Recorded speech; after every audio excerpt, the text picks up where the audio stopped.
During the time of Umar ibn al-Khattab radiallahu anhu, there were two men who brought in a young boy dragging into the courthouse.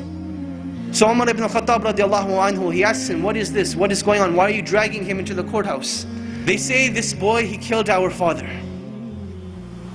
Umar ibn al-Khattab, he asks him, did you really kill their father? The boy says, yes, I did kill their father, but it was by accident. My camel, it used to tread on their property. So one day, their father took a rock and hit the camel in the eye. And I saw the camel suffering, and it made me furious and aggravated. So I took a rock and I threw it at the father. It hit him in the head and he died.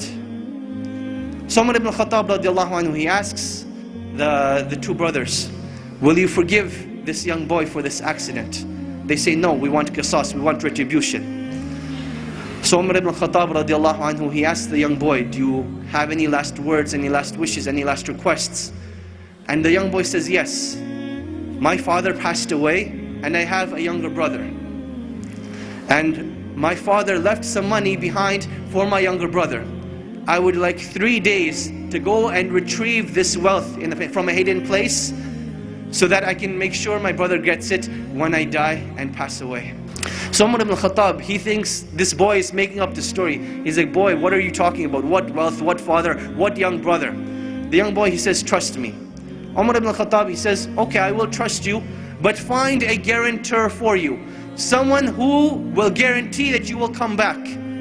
The young boy, he looks around, there's a packed courthouse. Will someone not help me today? And everyone, as the boy's looking around, they turn their face away, they turn their faces down. No one wants to help this boy. Then from the back of the courthouse, a hand raises up. Whose hand is it? Abu Dharr al-Ghifari radiallahu anhu, the noble and illustrious companion who gave da'wah to so many of the tribes. He says, I will be the guarantor of this boy. Now understand what it means to be the guarantor.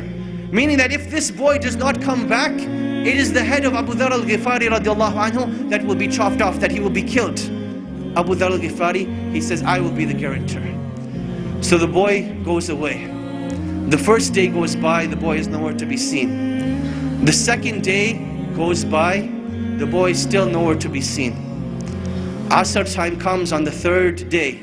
The two brothers go to Abu Dharr al-Ghifari radiallahu anhu, and they say, come with us to the courthouse. It is time. Abu Dharr al-Ghifari radiallahu anhu says, I will come to the courthouse, but the day does not end until Maghrib. So now Abu Dharr al-Ghifari is walking through Medina with these two brothers. They're going to the courthouse. And the people of Medina are following behind them, all getting to the courthouse to see what is going to happen. It is now the talk of the town. You can imagine, minutes are going by, the courthouse is filling up, the anxiety is building up. Will Abu Dharr al-Ghifari have his life sacrificed for the mistake of a boy? And literally minutes before the adhan of Salatul Maghrib, the boy rushes in. People are now shouting, they're happy, they're wondering what's going to happen, will everyone be forgiven, will everyone be happy, what's going to happen? So the boy comes in, the adhan for Maghrib hasn't gone. Umar ibn al-Khattab radiallahu anhu, he asks the boy, oh boy, why did you come back? I did not send a spy behind you, I did not send anyone to follow you. What made you come back? He said that I did not want anyone to say that a Muslim gave his word and did not fulfill it. So I came back. Umar ibn al-Khattab, he turns to Abu Dharr and he says, oh Abu Dharr, what made you want to be the guarantor of this boy?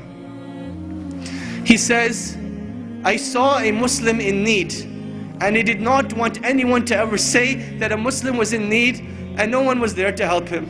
So I raised my hand to be his guarantor. The two brothers, they say, when we have people like this, how can a Muslim ask for forgiveness and no one be there to forgive him? So they forgave the boy, and the boy was forgiven. This was the legacy of Islam. This was the code of conduct. This is why during the Khilaf of Umar ibn al-Khattab, they were able to reach the border of China all the way to the south of France. Because they had strong relationships with Allah. They did things with ihsan, and they lived with the code of conduct of Islam. And this is when Allah subhanahu wa ta'ala will restore the izzah of this nation and will make us once again proud of the great legacies that have been left behind, in hopes that one day we will be called a great legacy.